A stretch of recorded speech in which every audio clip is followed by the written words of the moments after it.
Nominal track gauge is set at 1435 mm and is measured 14 mm down from the rail head. Where the rails separate or converge from this datum, gauge will be reported as wide or tight.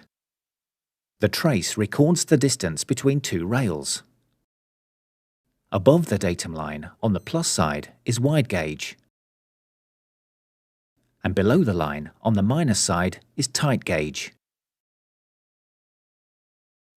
Gauge faults must be inspected using dynamic track gauges under load conditions, shuffle, rail rotation, wear patterns, running bands should also be considered.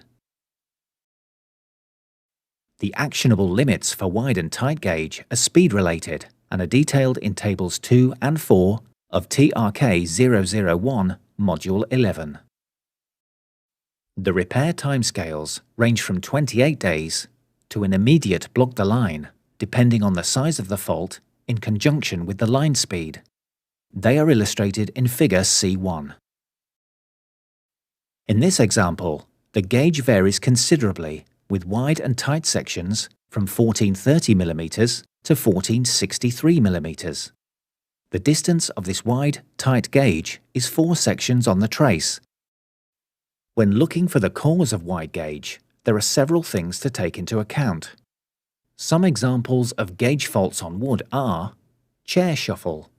The holes for chair screws in the wooden sleepers have become elongated, and the lateral forces of the trains push the rails and chairs outwards.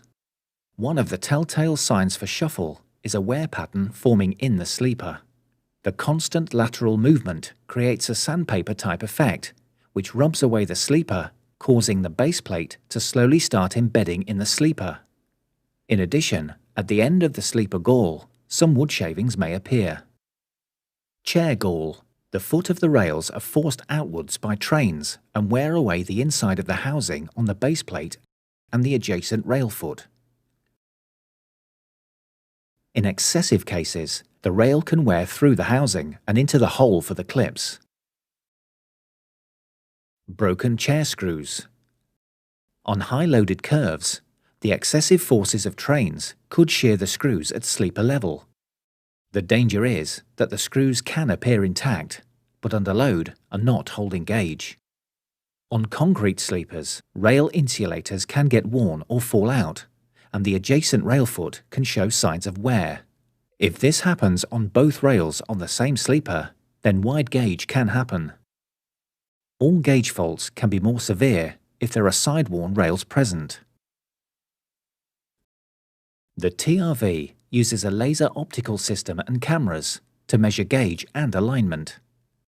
This equipment is susceptible to outside interference, ranging from sunlight to severe rain and snow.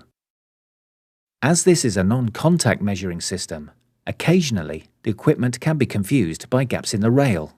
Instead of measuring 14 mm below the crown on the gauge face, it measures across a gap in the rail, causing a gauge spike. For example, a joint, IRJ, adjustment switch, or a crossing nose. Incidences of a no-fault found defect need to be reported to the section manager for further investigation and recorded on the fault report. On a tight radius curve, it is likely that a check rail has been installed. If over time the low rail on the curve has headwear, the TRV can show a length of tight gauge throughout the curve. The reason for this is likely to be that the check rail is less worn than the low running rail, causing the laser to pick up the check rail rather than the running rail.